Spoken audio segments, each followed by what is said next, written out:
sahibata mai kyau da ado. Tabarakallah, yau na yi gamo da sahibina mai kyau da ado.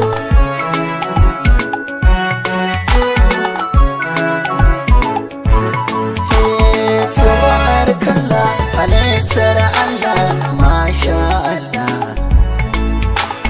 Mai kyau da kira, farar kala ce abin akalla.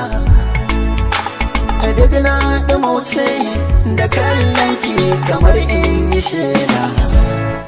Ke ce farin cikina, ina sami yake ba da ƙwalla cikin gidana.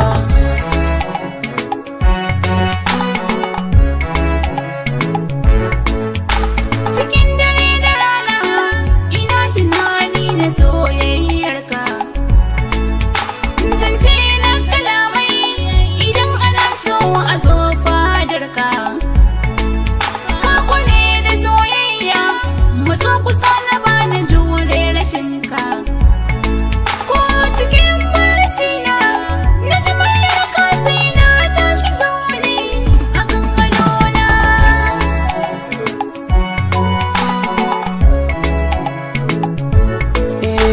Lallai kuna yi sa'a da mai sona matso ko sagona. Ki ce kaɗai a zuciyata, ki na alaikinta, ki zauna gidana. Da so da tsuguna gaban ki na zauna, ki gane nufina. Masoyiya na rasa ki, tilas ne da duniya ranar za mu yi ban kwana. Tabarakallah, yau na yi gamo Da sahibata mai kyau da ado. ka zama nawa, farin ciki na ba za na misalta. Gara kai ne gushewa ina na saka gado a kasafta. Jinin mu sun yi haɗewa su ne sannadi ya zana kwatanta.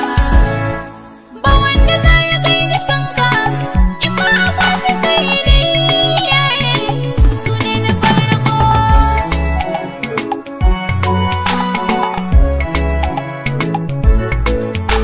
Na doka tambara wake kawai nake, ki zo ki manta ne.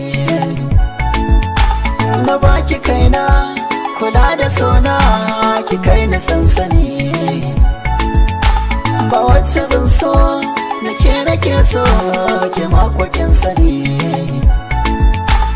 Rabo ne kina rike zuwa cike take so dare da rana. Tabarakallah, yau na yi gamo Da sahibata